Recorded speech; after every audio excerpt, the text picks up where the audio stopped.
are now tuned into the world famous podcast, The Laboratory. Oh yeah. Oh yeah. You a real hitter. I know. You already know what time it is. It is me, P.L.A. to the Z. And we got a very, very, very, very, very special one today.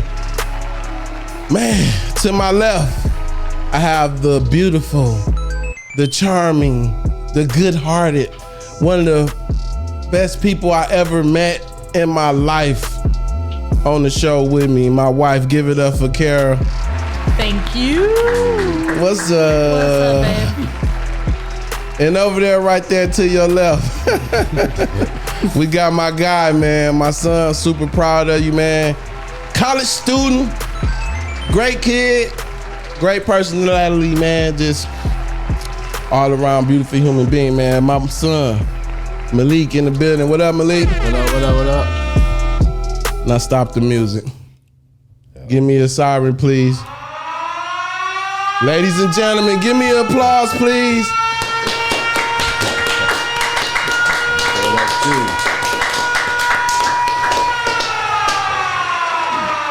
We have mixed martial artist, 3-time NAIA national champion, 2-time ECW World Champion, 2-time WWE Intercontinental Champion, 3-time WWE United States Champion. Bobby Lashley is in the building. What it do, Bobby? What's up, man? Ah, man, sometimes I get caught up in my little introductions, man. Sorry, man, but man, that's legendary. 100%. We got a legend in the building, ladies and gentlemen. That's right. This will mean a lot to me, man, because not only that, I'm honored that Bobby came to kick it with us, man. Bobby has always been a favorite of my family. You know what I'm saying? Mm-hmm. And before I start, I just want to say, people who watch Bobby on TV and you love Bobby on TV, that's great. But when you meet him in real life, he's like an even better person. We appreciate you, brother. 100%, Bobby. I'm humble. 100%. But it's an honor to be here, man. No doubt, man. Bobby came out to Las Vegas to kick it with us. It's hot. As usual. I was like, Bobby, you gonna be good? He's like, what to wear? I'm like, probably just a t-shirt and some jeans, because anything other than that, you gonna melt out here. Yeah, it's hot. It's hot. Oh yeah. We got the family in the back too, man. We got Riley in the back. Nigel. We got Layla and P in the back. So yeah, that's what's up, man. We gonna get to it, man. So like I said, Bobby, man, is a WWE legend. Started out, how old was you when you first started wrestling? 10. 10? Man, so when you 10 years old, is you watching like WWE wrestlers or like who was that, Hulk Hogan and Man, back it then? was way back there. Junkyard Dog. Ooh. Koloff. Yeah.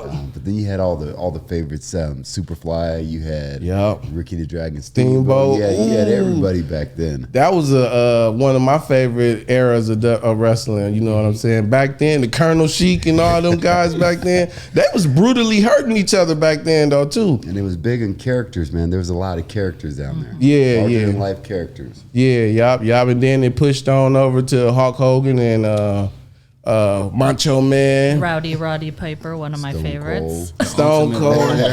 Rowdy. Yeah. Roddy Piper, kick your ass in the skirt. Me and my dad used to love him. He was like our go-to on Sunday nights.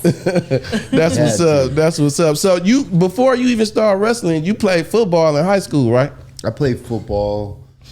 I wrestled. I ran track, played baseball, tried soccer. I mean, I did everything. Damn, soccer? Was you pretty good at it? That was one season. Yeah, I was gonna say. I tried to play tennis one time and they was like, nah, this ain't for me. Point me to the basketball court. So what was you, a running back? I was a running back, yeah. Damn, so what made you say, you know what, I'm done with the football. I'm gonna just go ahead and wrestle. Man, what was weird was I was like I won't say one of the stars on the team, but I was very athletic. So when I started wrestling after football season because wrestling is right after football season. And when I went as a 7th grader, would play football. I was the guy. Afterwards, I was going to play basketball. There was no basketball for 7th graders. Damn. So I was like, I got to do something. And my football coach was like, why don't you come over here? Why don't you come over here and wrestle? Damn. And I was like, I don't know about that. Because I thought pro wrestling, I didn't know anything about amateur wrestling. Yeah. So he told me to come and try it out. And then I went over there and just watched the day. The next day I started wrestling. And then from there, just kind of took off. Damn. But the reason why I stopped was because I was small. I was tiny. I could run fast. But when they catch you, though. Yeah. So you wasn't big as you was now, but. Man, as a freshman, I was 110 pounds. Damn. Sound like me. Right. Yeah, that's what I'm saying. So see, if you eat right and do what you're supposed to do, you can be like him. If you don't, you can be like me. That's what's up, man. So in college, you wrestled. You was at 167. I started at 167. Yeah, and then I went up after that to 174. And then it went up to 177, and then it went up to 184. Damn. Which one was the toughest for you, or none of them was nothing? I was beating everybody. And then you went along and you went to the Olympic Training Center. Yes. And that's where things started to change. Yeah. So that happened after my senior year. I won my 3rd national championship. Hands up in the air, I was. The man, crazy, damn, and then all I remember was jumping down into the crowd because everybody was there celebrating, and I was like, "What's next?" Because wrestling's different. Football, NFL, NBA. For wrestling, there's nothing really. So I was like, "Man, I got to do a regular life." And I've been wrestling, and that's all I know. When you wrestle, when you're really into it, it's year long. You're watching your weight, you're working out, you're always getting ready, you're always staying ready. So. Now I'm stopped. So I was like, all right, I'm gonna put the shoes away and I'm just gonna be gone. Damn. I'm gonna leave it completely alone. So I did that, and then I went and worked a regular job. So I went to St. Louis, worked a job as a sports coordinator. So I'm coordinating sports for everybody. I have 2 degrees, so I was like, all right, in corporate America with the khaki pants on, a little button up. So I did that for a year, and then my coach called me up. After a year of not doing anything, I was just going out with my friends, going out downtown, kicking it, And my coach called me up. He said, hey, the U.S. Open's going on. That's the national championship for wrestling to see who's on the world team. And I was like, all right, cool. All right. He said, I got an extra ticket, so if you want to go, just buy your flight and come over there. So I was like, all right. And then after that, he hung up. We was done. Called me back. He was like, man, why don't you wrestle in it? And I was like, man, I hadn't even been on the map the entire year. Yeah. And then everything that I was doing was working me back in the other way, the negatives. Yeah. I'm partying, doing everything, so I'm not in shape at all. Yeah. And then I was like, Coach, I said, man, you crazy. I can't do that, man. I can't do it. He goes, all right, no, I understand. And then right before he hung up, he says, if you're scared, I understand. And click. Ooh, that got you, Danny. That got you like, what? So that pissed me off. I was like, I ain't scared. So we went back and forth. He said, you said you want to wrestle, so you must be scared now. So we went back and forth. So I was like, all right, I'm going to do it. So I started going down to like the high school, local high school. I'm wrestling with high school kids. I'm running to work. I'm trying to get ready to wrestle in the U.S. Open, the national championships for everybody, with no training partners, hadn't trained in a year, hadn't done anything. So I went down there and I wrestled. I won another match, and then I was wrestling the #1 guy in the country at that time. Ooh, I think he was either 1 or 2, and I lost 4-2. He been training nonstop. You didn't have no training or nothing. I was rolling around with high school kids. Yeah.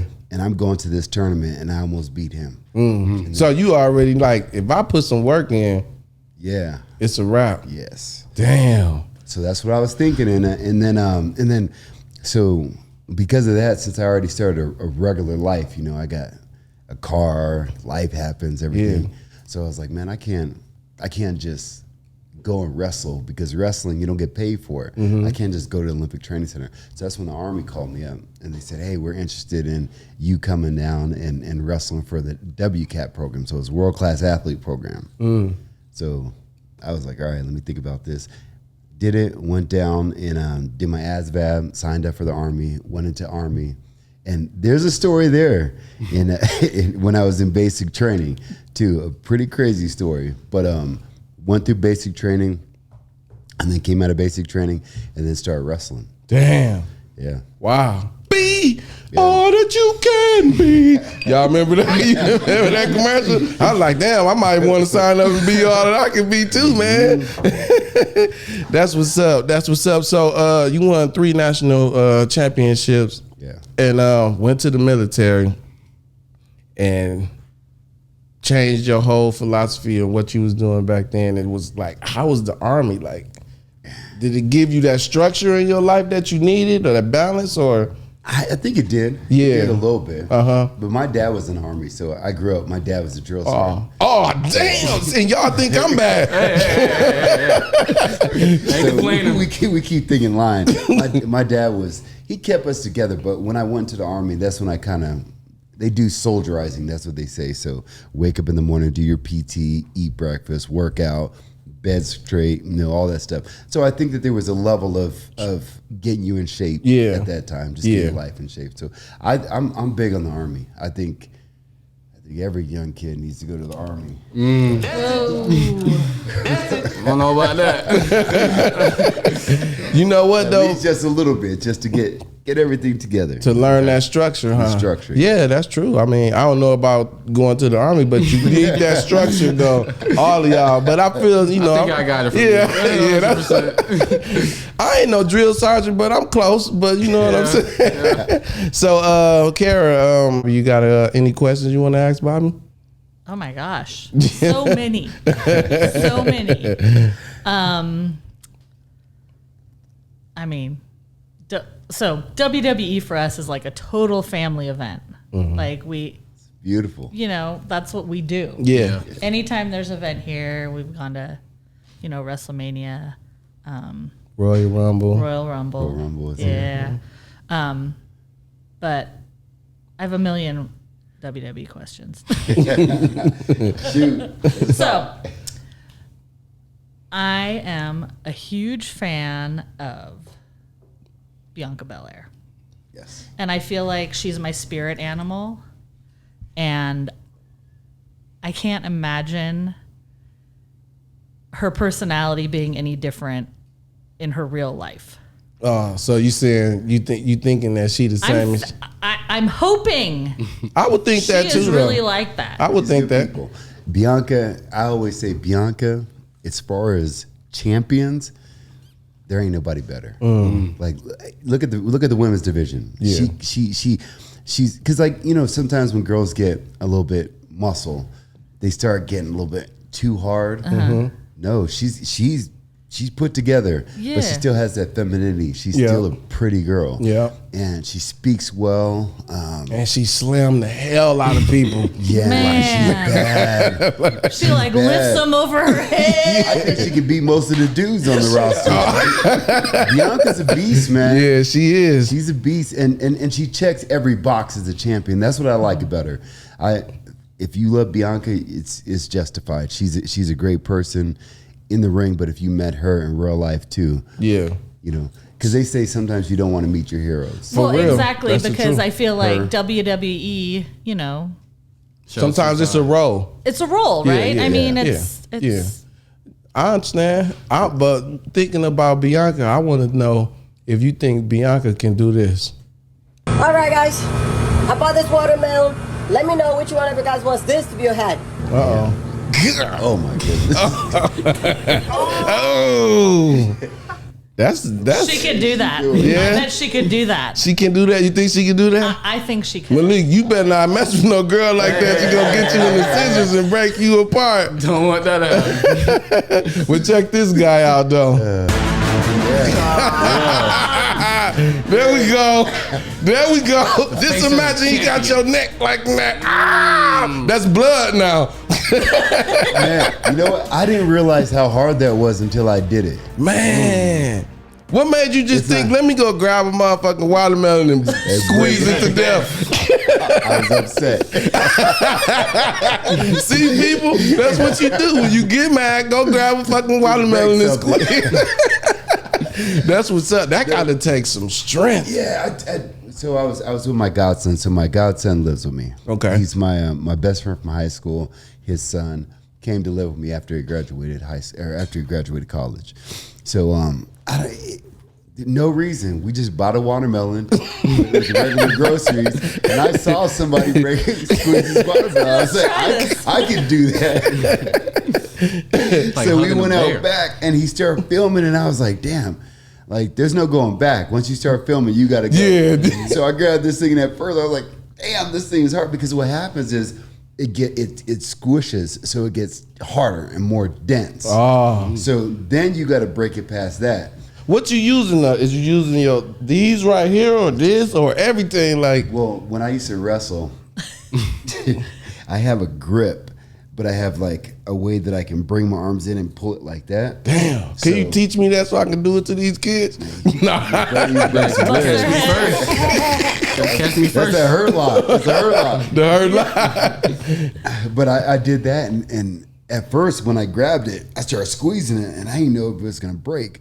And then I started squeezing it more, and then I started feeling it come loose and did it. And then I had other people do it also, and then I realized how hard it actually was. Man, that's crazy. I mean, I think we need to try that this week. Yeah, I was gonna buy a watermelon and have Bobby do it, but I'm like, nah, he probably got his clothes on. He don't want to get them dirty. But so, Bobby, you've been all over the world, and where you was born at? I was born in North Carolina. Oh, you was born in North Carolina, and then from that point, you said your father was in the military, so So we were all over. all over the world. Went to Kansas, lived in Germany, came back to Kansas, Yeah. Colorado, Texas. Damn. Texas now. What about outside of the country? What's one of your favorite places you've been? It's hard for me because when people say favorite, I can't really say favorite. It just depends on what you're doing. Okay. Because you know how it is traveling around. If I want to see art and culture, Italy. Okay. I really like New Zealand and Australia. But then Tokyo has its own kind of... That's where we was I've going been head telling you. to Tokyo. It's Yeah. just Just different, huh? different. Yeah. And the people different too. Man, that's what's Very up. respectful. Yeah. Very respectful. And then you come to America and the motherfucker throw a canned ham on your bread in the grocery store. No. I say to ask you that because my wife, she adventurous. She just went on a safari. Yes. She went to Africa. Tell us a little bit about what you just did in Africa, and was worried why I didn't come. Well, I know why you didn't come.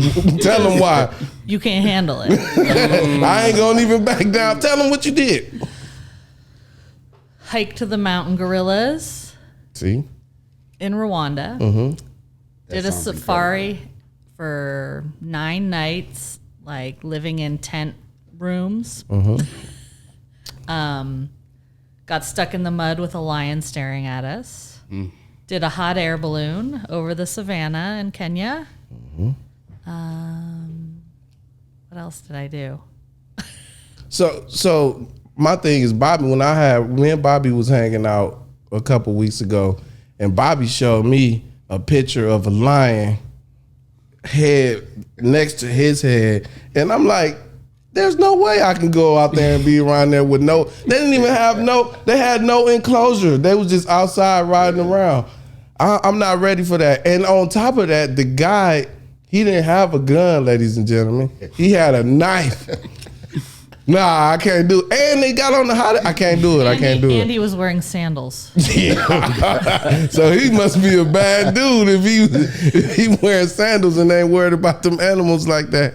But you said you did it before, right? Yeah, it makes you realize how small you actually are. When you go out there in the nature and you're around animals in the nature, it makes you realize how insignificant you are. Like when that lion jumped on it, Yeah. I was like, man, if that lion grabbed hold, well, not me, but if that lion Right. grabbed hold of somebody else, he would just rip them apart. Also, you would have put that grip on that line, huh? He would have got the same thing. Man, that's what's up, man. So in 2004, you was going to try out for the Olympics, right? But you hurt your knee. Yeah. Which leads me to the story. You was actually in a bank robbery. Yeah. In the middle of when one. it was, I was While in it was the bank going while on. I got robbed. Wow. Because Man. people started asking me if I robbed a bank. I was going to after say that. clarify. Yeah, no, I was know. in the bank I while was I gonna got get. Yeah, you was actually the one who robbed the bank. No, Bobby was actually in the bank, and the bank was getting robbed, and you jumped on the ground and you hurt your knee. Yeah. Damn, and that right there changed Everything. Damn. Everything. Because when he came in and he just kicked the door down, and I don't think he meant to shoot.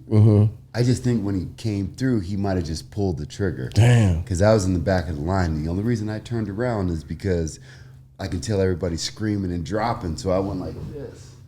And I mean, where the bullet went, I don't know how close it was to me, but it looked like it could have hit me because it went straight forward. Oh, he just man. kicked it open and boom, went off. Wow. And I was like this, and then I was like, oh, and I dove down on the ground. Sorry, I dove down on the ground. And when I was down on the ground, I just kept thinking the whole time. I was like, "Ain't supposed to end like this." Yeah, damn. You know, because you go through everything in life, man. man. The ups and the downs. You conquer things. You hit plateaus. You know, life has a bunch of ups and downs. Yeah. And when I was laying down on the ground, I'm standing there like this, and the only thing I could think of, this dude could just execute me right there. And I was like, "Damn, it's not supposed to end like this." So what you think about getting up, slamming his ass? You just slammed his I ass was to the numb. bank. Wow, man. You know, I almost felt like I was trying to like push myself through the ground. I felt like the ground was there. I felt like I was just trying to like almost disappear. Be just get out of invisible. it. Yeah. Wow. And then when I walked in, I knew there was nothing but women in there. So if anybody's posing a threat, It's you. it's me. Oh, man. Well, we glad that you got up out of that situation, and you know what I'm saying. That's why I say to the kids, you got to make sure you enjoy every moment you have while you know what I'm saying, while you can, because you never know. But that was something that changed your life, but it ultimately changed it for the better, because now after you hurt your knee, you didn't do more amateur stuff. Yeah. You went to the pros. Yep. Dang, Yep. man, that's crazy. And I met Kurt before all this happened. So I met Kurt Angle. He came out to Olympic Training Center, and I saw him. I was a big fan of Kurt from amateur wrestling, and then I followed him into the pros. So Kurt Angle to me was like the guy. Kurt Angle was fighting with a broke neck, wasn't he? Yeah, God. in the Olympics with a broke neck. Crazy. Wow. So I was a big fan of Kurt. So when Kurt came to Olympic Training Center, you know, I'm a grown man about getting ready for the Olympics, you know, getting ready for nationals and all that stuff. Kurt comes in, and to me, I was like, damn, this is Kurt Angle. Yeah. And Kurt came over to me. He said, man, you got a good look. He said, you ever think about doing professional wrestling? And I was like, I never really thought about doing it, because, you know, when you're doing something, it's like if somebody throws something completely random to you, it doesn't mean I thought about doing it. I was like, well, I've wrestled all my life. And then he pulled me aside. He goes, you know what? In wrestling, we're the only sport that doesn't have a pro. He said, if you would have done what you did in football, basketball, baseball, you'd have been making millions. Message. Man. So he said, so get paid. He said, come over. And when he told me, I was like, all right, we exchanged information, and Briscoe called me up. Gerald Briscoe called me up, and information was exchanged. But I said, the Olympics is next year. So I said, I need some time. Yeah. I said, I'll be willing to come in, but I need to see out this goal. I've been wrestling for 20-something years at this point. I need to see this goal happen. So almost 20 years at this time. So after I spoke with him, 2 months later is when the bank robbery happened. Wow. And then I had surgery after the bank robbery. And Briscoe wasn't supposed to, or Kurt wasn't supposed to talk to me until, let's see, May or June or July, depending on if I made the Olympic team of the whole next year. After I got in the bank robbery, nobody really knew anything about it. I went straight to surgery, and then I'm sitting on my couch, like basically just praying. I got this leg brace on. I hadn't walked in 2 months at this time because I had a surgery. They botched the surgery. I had to come in for the second Oh, surgery. so man. So now they're telling me you can't even go to the Olympic trials or none of that stuff. So I'm sitting down there. I was like, God. And see, the thing with the Olympics is you got to think of these Olympic athletes. If you don't make the team, you got to wait 4 more years. Yeah. And I was like, I can't wait 4 more years. I can't. If I don't make it now, I gotta go on with life. Man. So you said I gotta do it. I gotta do it. So when this happened, busted my knee, had surgery, had another surgery. They're like, you're not even gonna be able to walk by the time Olympic trials. You can't do it. So I was like, man, I'm sitting at home. I was like, man, these dudes came in, shot up this bank, and changed your whole life. Everything for me, man. And I was like, what's supposed to happen? What do I do? And then out of nowhere, Briscoe called me. Hey, Bobby, I know you want to wait until, I think it was like 8 months later. He said, but we'd like for you to come up here and meet with us and maybe run through some drills and stuff because we're very interested in you. And I was like, he's like, yeah. Because the time that I spoke with him and the time he called me was a good at least 4 months. So for him just to call after my second surgery out of the complete blue and say that he wanted to rush things, and I was in that position to make that career change because I didn't know what was going to go on. Yeah, it was crazy. Wow. So I was like, at first when he said it, I looked at my phone. I was like, somebody's got to be fucking messing with me. Yeah. And then after that, I was like, we had the conversation. And from there, after that conversation, I went straight to rehab. I was like, we got to go. I said, I need to be ready. Damn. So, and then went to tryouts. And you said you hadn't walked prior to the tryouts. Nope. So you walking in there and they asking you to do stuff and you like, yeah, okay, I got it. I was trying to fake everything because when you're in rehab, they took off that knee brace, and it was like I could do just light turns. Yeah. And then they finally gave me like 20 pounds, so I could do like 20 pounds on the leg extension. So I had no power in it. Right before coming, I was like, all right, I got to take this thing off. So I went on the plane with the brace, and then when I got off the plane, I'm supposed to be meeting with them after I get out the gate. So I took that thing off. So that was the first time I really walked, was meeting up with Dr. Tom Pritchard. So I came out of there and I had to meet with him. So I took that thing off and I was like, just walk slow. So I'm just walking slow. He's like, hey, how you doing? Yeah. Walk slow over there. And then the first thing they had us do when we went to the OVW was run the ropes. Oh, I was going to say jump off the ropes, but damn.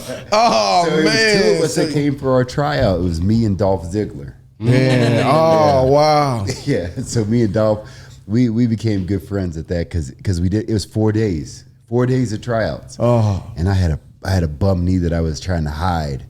So afterwards, after we would go to training in the day, training in the evening, and then after that, me and Dolph, we would go to like a local bar.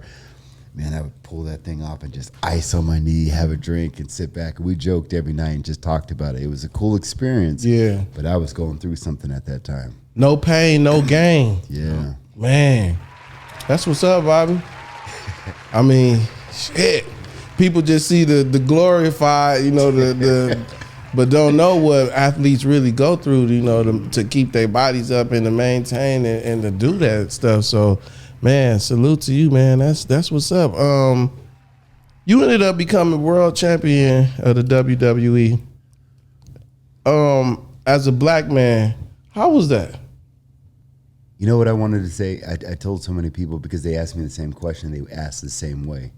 I said, I want to normalize this title because I don't want it to be, okay, a black man won the WWE Championship. They're saying it now because it hasn't been done very often. Right. It's like me, Kofi, The Rock, and then now Big E. Okay. So, but before that, I was like, I don't want somebody to say a black man is now a champion or an Asian is a champion, Japanese or Mexican or anything like that. It has to be that whoever's a champion is the champion. Yeah. And for me to do that, I think some young kids looking up and growing up, they're looking at, I can do that too. Exactly. And that was big for me because I posed a different character than Kofi. Kofi won it and it was very inspirational and it was big when he won it. Me coming in, it's a different character. So I think that it was a big thing for me to win it. Like, I didn't even sleep the night after winning it, man. I was getting calls from everybody. I was getting calls from Panama. My family's from Panama, so people in Panama were calling me. They were so excited about it. WWE lets you realize how big the WWE universe is. Yeah. Like, it's huge. It's huge. That's crazy. You want to speak to what's going on with you in the WWE now? I'm just having some water over here. Can't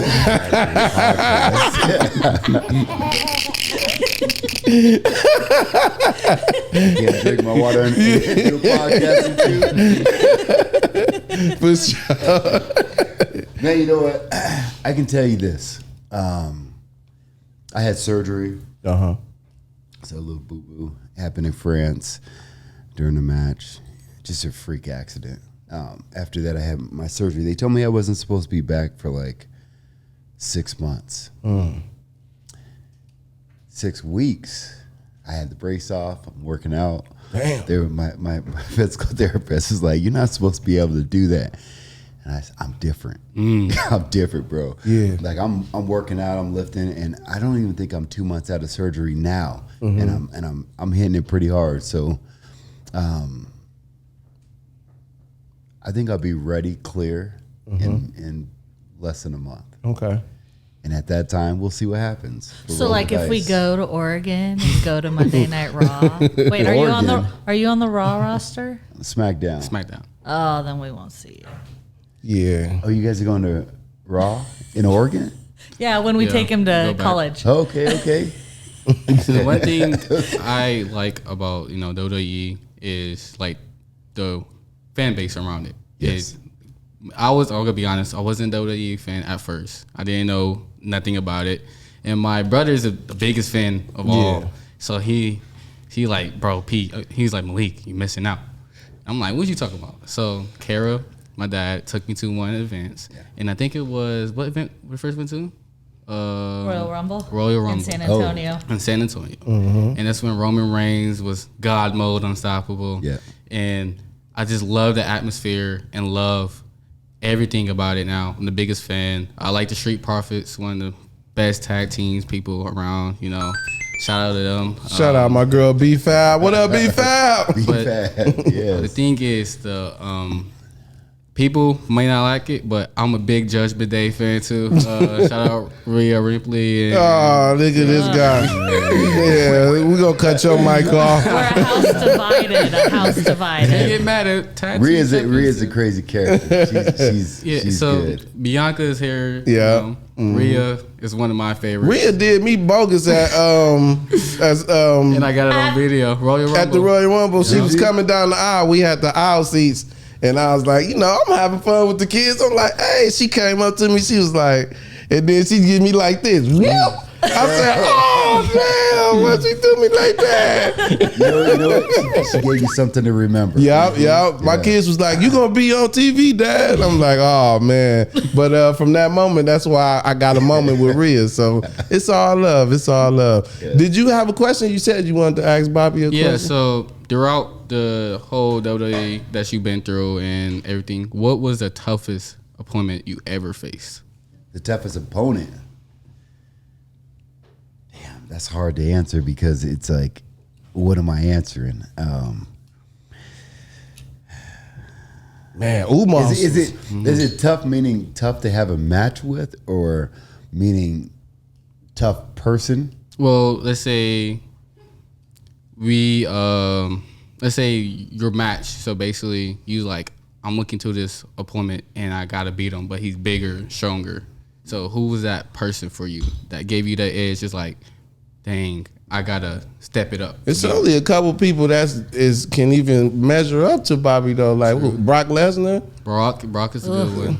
What about Randy Orton. Umos? Omos. Hey, would you have slammed King Kong Bundy? Oh yeah, I'm strong, Man, man. the shit I'm like a freaky strong. And you don't realize it until you do something. You're like, damn, I'm really strong. Yeah. There was a couple times in WWE where I was like, all right, I think I am strong. But as far as opponents, man, I don't know that there's been one person that I said is tough. Meaning, I think everybody's tough in the ring, but as far as tough to have a match with, one person that everybody that's known for putting in some heavy leather is Sheamus. Sheamus, yeah. Sheamus will beat you up in there. Rope thing, he be his red chest. Man, that hurts. That hurts. Man. So it's like you can stop your heart or tear your chest. And you gotta go to 10 of them. There's ever been times where you actually want to really beat up your opponent? No, I mean, I want to beat up everybody. Oh, well, that's... Every time we get in there. Man, one time, going back to Sheamus. So me and Sheamus hadn't touched it forever, you know, and then they booked us, and it was me against Sheamus. And it was early on in the day, and people saw it, so it was like the rumor mill, everybody's starting to talk, oh, Bobby and Sheamus. And I was like, why is everybody talking, you know? Yeah. What's everybody talking about? And then somebody came up to me, I think it might have been Finn. He said, oh, you got Sheamus? And I was like, yeah. He goes, oh. And then he walks off, and I was like, and then, like, over the day, like 3 or 4 other people came over to me, and they just said, oh, you got Sheamus? And I was like, yeah. And they're like, oh. And they just awkward and walked off. I was like, what are they talking about? And then, man, sure enough, when we started that match, Sheamus came in hard. Boom. He clubbed me so hard, and I was like, oh, I'm going to fight. I took Sheamus down the ground. We're fighting. We really fighting. But that's how he likes it. I mean, that's what he does. I mean, Sheamus is a different character. It's like what he gives, he takes. So I was like, okay, well, we're just going to beat each other up here. Damn. It's going to be a good match because of it. So, go ahead. When the match is over, are you guys like, oh, good job, you know, like, or Man. like, is your adrenaline still going and you're still like, screw him? It's a little bit of everything, you know? Because when you're out there in the ring, you know, there's some people that are out there for themselves, and then you have some people that are out there for the match. Yeah, and you can tell the difference. And then afterwards, like I never let anybody see me sweat. I never see any anger or anything like that. I've had some dirty stuff done to me in the ring, and afterwards I do it right back. And I'm like, hey, bet you won't do it again. Right, you know? But you never, like, even if you know they're doing something, because I've had people like pull me to the side and like turn your head and boom, hit me with a good shot like that. I was like, all right, boom, boom, and I come pick him up, I pick people up and boom, throw him down as hard as I can. Damn. And they go to cover, boom, whatever, we finish the match, and I can see them walking back. I'm like, hey, man, you know, thank you for the match. You know, all this smile. I knew what happened. He knew what happened. We didn't even talk about it. What about them slaps to the chest, though? Them gotta hurt. Yeah. Who was that? Gunther. Yeah, he like to slap the hell out of people's chests. It'd be loud. Yeah. I've never had a match against him. Really? Man. Don't let him slap you in the chest. That's look like it. He can go and slap, and I give him one. Go back and forth and see who falls first. That's what's up. That's what's up. A little protected. So I was watching too. Like I said, you a part of WWE, but you also MMA. Like you had some real life, you know, fights. Yeah. One of my favorite fights is when you kicked Bob Sapp's ass. Big Bob. So I'm sitting here and I'm watching this and I'm like, man, this dude is humongous. And check out what Bobby did to him. Here we go. Is Sapp coming at Lashley? Lashley shoots, tries to pick I got him down. on the canvas. That's it. Bob Sapp holds the head in. That's and it. Lashley going to cracking him with the right hand. Oh, Now the left hand. look how big Bobby is. Takes him right down where he doesn't That's crazy. That's crazy. Man, he was so strong. That's like fighting a bear. Like, Right. but I know you said before, you said if I get you down, Yeah. it's a wrap. That's right. Once you got him down, you knew you had him. I feel comfortable with that. Yeah, because the whole time leading up to it, Bob was coming out there. Bob said, I bet you won't stand there with me. And the whole time I was like, Bob, you come out here, I'm going to punch you right in your mouth. That's what I kept telling him the whole time. I'm going to punch you right in your mouth. I said, I'm going to stand up here and box him the whole time. I told him that all the way through. Until they rang that bell and Joker started coming at me. I was like, gotcha. And you said, I ain't letting you up. Man, I wouldn't. There was no way. Because when he started coming at me, because you know how, well, when you're in the cage, the lights are so bright everywhere. And when Bob started coming at me, Man. it was bright behind him, and then next you know, I couldn't see the light anymore. It was like a dark cloud. Here goes nothing. And then when I took it down, I was like, you gotta stop. But then during the match, I'm sitting there trying to like take his arm because he's trying to block this way, so I'm trying to move his arm so I can punch him in his head. And then he comes down like this, and he takes his hand like this, and he goes just with his fist, boom, like that, and he hits me in my face. And and I laid down on him for a second. I was like, man, it almost felt like he was about to knock me out just with that. Just with that. Damn. So when he did that, I got up. I was like, I gotta stop. Yeah. I gotta keep going. I'm fighting for my life right now. Man, that was one of my favorite moments. Yeah. And then this one, man, I don't know how quick this fight ended, but it was over before I got my popcorn. Okay. Business. Big John McCarthy gets us going. Then the Muhammad Ali hop. Bobby All right, hold Lashley on. and Mike Cook in this battle. And there's a lot of stuff that goes on in this fight. I tell you, Look at that. crazy. Look at that. So he is out now. Right But look- there. But look, his body. He done. When I was holding him, I look at Jesse, and I was like, is he out? Damn. He was out, and his body was moving. Oh, his body was his nerves was I just. held when I'm holding him up here.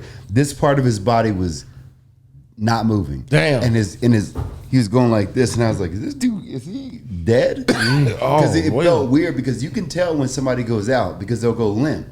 So he went limp, but his body was spasming. So when I let him go, he just went back there. Damn. So I think it was like, but that match, we had some. I didn't like this guy. None of that. No part of that was good because. So I got a contract to go and fight with this company up there in Canada, and I was like 2 fights in. This kid was like 9-1, so I was like, yeah, I'll take the fight. I'll fight whoever. So and I wasn't even training. I was training with kids, but I said I'll take the fight.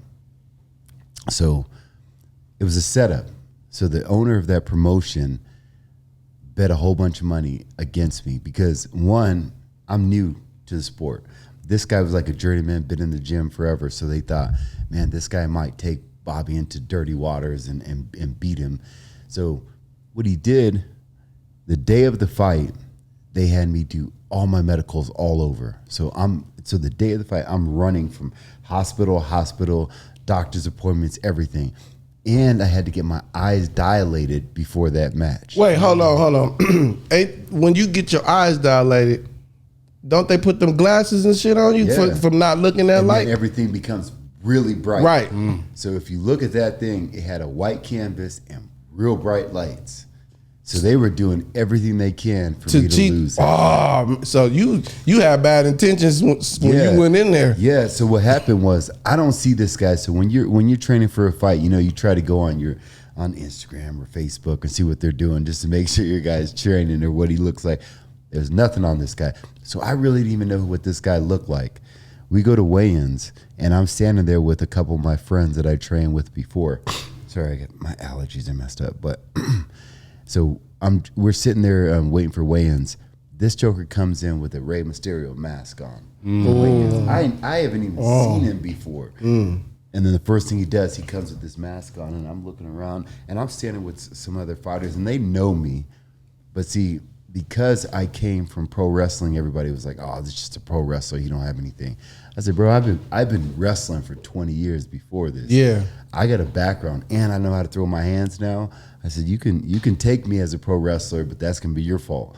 So he had the mask on, didn't say anything, was just standing there. So he came out, weighed in with the mask on, tried to like laugh about it. And then when we go out there to the fight, I was like, all right, don't let it get to you. When we go out to the fight, I go out first. He comes out afterwards. He comes out with the Rey Mysterio mask, and he's going to the crowd, doing all this, doing like Hulk Hogan and like flexing and all this stuff. I was like, bro, do you know this ain't a game when we get in this Super 8? This ain't a game. So all this stuff, but at the same time, I just have my eyes dilated. So when I'm out there, everything's bright. Blurry. Oh man. So I was doing this thing, and what it looks like is I choked him, right? So I was doing this like switch step punch that I was doing in practice all the time. So when I fought him, I think that's what knocked him out. I just caught him after it, and I started like. And then what, you took his throat out? Yeah, because when I came at him, I hit him, and he fell like right into my hands. And then I just started choking him like that, and I put him down and choked him like that. And then he started like moving around like that. And the whole time he's looking at the ref, because the ref told me afterwards, he's looking at the ref and his eyes are just like wide open like this, and his body's like moving. It was just freaky. The whole thing was freaky. And then after that, he wanted to be friends. And I'm the nicest guy in the world too, but bro, like you disrespected me at weigh-ins, you disrespecting me before. Now you want to be friends. And then I punch you in your face and then I choked you out, and now you want to be friends. It ain't happening. Hey, would you ever do some boxing? Yeah. You would? Yes. Okay, so level with me right here. I'm gonna put it together. I know Leonard Ellerby, we gonna make some calls. No. Bobby in one corner, Jake Paul in the other one. Will you whoop his ass for me? Please. Jake Paul is whooping everybody's ass, but they not boxers. Would you fight Jake Paul? Yeah. Damn. Jake Paul, I got my money on Bobby, boy. See, you know what? The one thing, and I'm gonna give Jake Paul a little bit of respect. Oh, you got to give him his respect. Because he did learn boxing. He's boxing. Yeah. He's moving really well. He's going to body, coming back to the head. He's coming. He's training with real trainers. Yeah, man, he knows what he's doing. Yeah. But the problem is that, and no disrespect to the guy, but the people that he's fighting are 170 pounders. Like Mike, who did he just fight? He just fought. What's his name? I know. Yeah. Okay, he just fought him.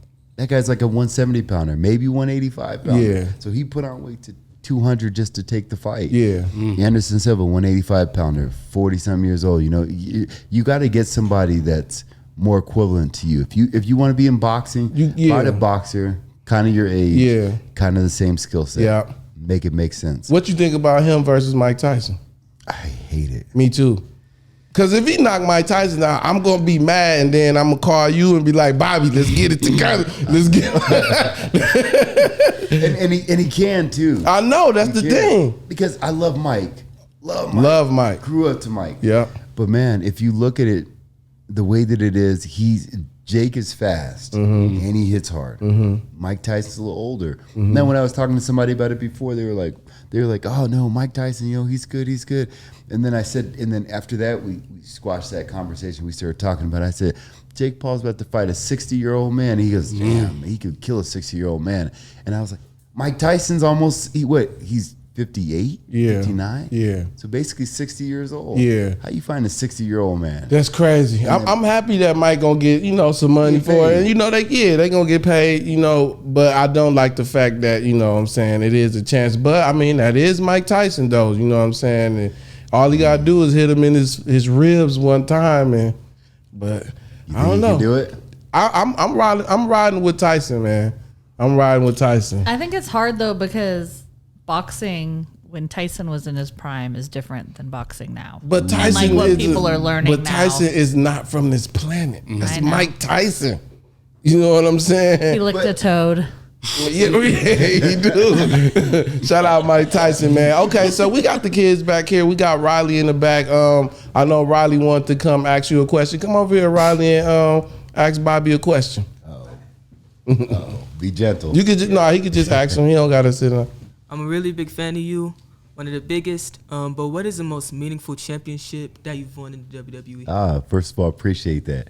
The most meaningful, I think, of course, it's the WWE Championship. But I don't know if it was the biggest match that I've won. Because there were so many different things. And then just being in the ring with different people.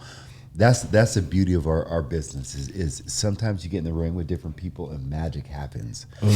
Maybe it's because of them, maybe it's because of you, maybe because how you guys move together. I don't know what it is, but it's magic that happens. So I can think back in my career, and there were some matches that I was like, man, that just felt good out there. Winning the WWE Championship I won it from Miz, which here's the thing. He's a funny Miz. guy. Miz is the character, and Miz is the character that can lose to everybody in the roster, but they can beat everybody in the roster too, and nobody would think anything different. He can lose to Tozawa on Monday, and then the next week he can beat Cody. And Miz, not too many people can do that, because sometimes if people lose to a certain person, it destroys them as a character. Miz lost to everybody. Yeah. But Miz beat everybody too. We was watching it one time and I was like, damn, Miz them lost every time we watch it, but he's still super popular though. Won the tag team championship. He even let didn't Snoop Dogg slap him at WrestleMania? That was crazy. Kara, did you have another question? Yeah.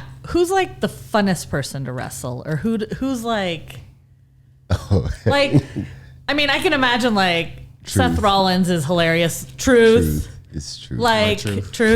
Our Truth. It's truth. They're all the way across the board. Truth just makes you laugh all the time. And he's so carefree with everything. And he's one of those people that just gets his character. Does he really have no idea what's going on? Because I feel like everything he says, he has no idea what's going on. Trying to join the judgment. Truth will say something that makes you say, well, what are you talking about? Like he always has something. Whenever you come in, he's like, man, and then you start telling me something, and it's just like some funny idea, something hilarious. Like we should do this. Yeah. All right, we back there And now. I actually wanted Truth. I wanted to work with Truth. Anybody got a question back there? Y'all just chilling? Y'all got no questions for Bobby? All right. I ain't gonna put y'all on the spot no more. So check this out, Bobby. I do this thing where I ask you a question and then you tell me if you mess with this or you mess with that. Okay. You can say both, but let's go big. Okay. Boxing or MMA? Already.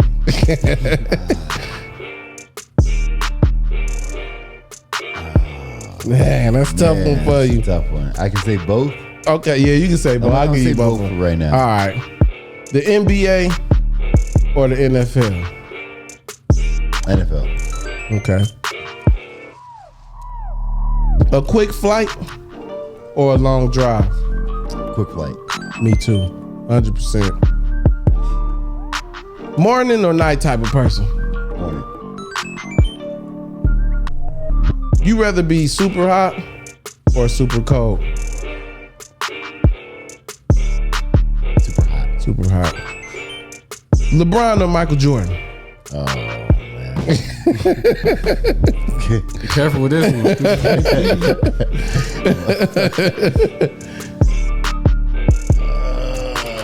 You can say both. You can say both. All right, I'll give you both. I like that debate. But all right. They're two different. It's comparing apples to oranges, in my opinion. Prince or Michael Jackson? Michael. Mike Tyson or Muhammad Ali? Mike. You rather body slam the hell out of somebody or throw their ass over the ropes? I like body slamming. Okay. Tupac or Biggie? Oh, man, I go back and forth, but for right now, I'm gonna say Pac. All right, Pac. And this last one. Triple H or Vince McMahon? Dun, dun, dun. Hey, I guess if I say the wrong thing right now, We're gonna go with both on I it. know I'm gonna go with it because I had a connection with Vince. Vince understood me. Vince was big on like this show. He looked at people that were stars, and he saw that in me. And there was a lot of little nuggets that Vince would give me all the way throughout my career and tell me different things. And so Vince just looked at me. He was like, I can tell Bobby works his ass off. I can send him anywhere around the country to represent the brand, company, the brand. And he just looked at me as a star, so I like Vince. So we going with going with Vince. I haven't really had too much with connection with Hunter. Hunter has his guys, and I've tried to, but we haven't really worked enough together to even get to know each other. For sure, I can understand that, Bobby. You've lasted with me, P.L.A.Z. Rapid questions. Congratulations, you made it, man. You made it. So before we get up out of here, man, I put this thing together because, you know, I've been trying to get in the gym. The kids been giving me grief. Bobby said he gonna give me some tips. You know what I'm saying? And to look like Bobby, you got to be in the gym, right? So I put this together. I call it Gym Rats. Oh, no. Top of the top, Okay. baby. Y'all know it's in the spot. Okay. Make it hot. Great morning. Yes, it Okay. is. Like, it's Okay. Flex Friday, baby. Let's get up and get straight to it. Are you going to do that, babe? Yep. I'm trying to win. Damn. Okay. Top of the towers, baby. Let's go. Uh-oh. I don't know. Look at these cats. Now, is that a prop or what? Come on now. Is that too much or? Yeah. You're doing the most. Yeah. Oh, man. Come on. And then you do a backflip. Yeah. At this point, that ain't even working out. Check this out, y'all. Yeah. Where's that, in his eye? No, in his mouth. Like, what if your mouth slips? You done. Look at that. That one's hard. Oh, yeah, that's... Okay. What's funny is the Goku character The behind. animated. Yeah. Look at this one. What is he? Look at this. That's his forehead. This guy right here is insane, man. That's crazy. Like, that's not a That's workout. crazy. He an alien, bro. Okay. Okay. No, okay. We gonna get. Hold on. I just go. Matter of fact, we go. Got. Nah, don't even do it, bro. Oh man. Oh man. Look at this. Oh man. Oh man. That's an alien. I don't know. Here we go. Here we go. Here we go. Nice. Nice. Damn. Okay. Wait. Hey. Wait. No. Wait. Wait. What? Oh. Broken ankle. Oh man. Damn. Uh-oh. That one. Look at that. Ooh. You got to be strong to do that. Okay. Okay, Malik, that's your new girl? No. That's a gym rat right there. Check this one out. Yeah, don't try this at home, kids. This guy is crazy. Can you do that, Bobby? I can do that. Damn. Wow. Yeah, okay. Here we go. Thumbs. These is thumbs. I don't know who this guy is, but I want to know what he's doing. Look at this one. Bare hands. Yeah. It's a shame for a man to grow old. That's a little bit too much for me. Why would you even want to do that, man? You know what? I can appreciate some of these people because what I think is that I think that the human body is just an amazing tool. And if you don't find your potential or try to do something, maximize something, I think you're wasting your time here. Yeah. They say, I always tell my kids, everybody has their genius. Like, genius, what does that mean? I said, everybody has something that they're absolutely great at. Yeah. I said, you got to go out and try to find what that is and maximize it, because if not, you're gonna end things. You know, when the end comes, you didn't find out what your potential was. You didn't find out what your body was able to do. That's one thing about me is like I love to be able to push myself to do things that's just ridiculous. I set goals for myself every day, and I'm like, man, what can I do? How far can I push myself? How much can I do? Like I want to run a marathon. I'm gonna try to do that pretty soon. Nice. I'll go to jiu-jitsu. I'm going to try to win a world championship in jiu-jitsu. Nice. I'm going to do a boxing match. Damn. We've already talked about this boxing match, so I might have a little bit of opportunity to do it. Okay. And I'm boxing somebody here in Vegas, too. I'll let you know after. There's already an opponent. Let's get it. There's an opponent. Oh, I can't let you get out of here. We got to talk about what you got going on with your show. I told you before, this thing is really important to me. When I was little, I used to watch the Sports Illustrated magazines, right? In the back of it, they would put like 3 kids or something like that did something real cool, like in sports. Like they'll tell all their accolades, their records, their numbers, and everything. They used to highlight kids all the time, and I used to look at those kids in the back, and it was like a cool thing for me to just see these kids. And I was like, oh man, their times, they did this. For me, it was just something that I can really just hold on to, and I remembered as a kid. So right now what I'm doing is I'm going around the United States. I'm trying to find all kids that are doing something extraordinary in sports. And then I meet with them. We do a little interview. We pick their brain. I want to see what these kids, how they're wired. Kids are different, man. Kids are wired different. Some of the kids that I've interviewed already, some of the things that come out of their mouth, it's just amazing. blowing. Yeah. You know, we got a 14-year-old girl that tells me every day if she's not moving forward, she feels like she's moving backwards. At 14. At 14. Yeah. I mean, some of these kids are telling me stuff like this last kid I just did, this basketball kid, he was like, he said, I come into everything as wanting to be the leader. Like, he's a top dog in basketball, right? But he said when he ran track, played football, anything he does, he's like, follow me, I'm gonna have us win. And when you have kids like that, they're like, pass me the ball with 5 seconds left. I got that mentality already. Yeah, I want to be the person to take that last bat when the bases are loaded in the bottom of the 9th inning. He's one of those kids. He's like, man, I accept those challenges. And he talks to me about, you know, people hating on him. He was like, man, at one point they were chanting overrated. They're saying this to a 13-year-old kid, right? Kid in the 7th grade. The crowd's chanting overrated because he missed a shot. He said then after that he went down afterwards. He missed it. They said overrated. They went down the court. He stole the ball, came back, scored. And then I was like, what'd you do?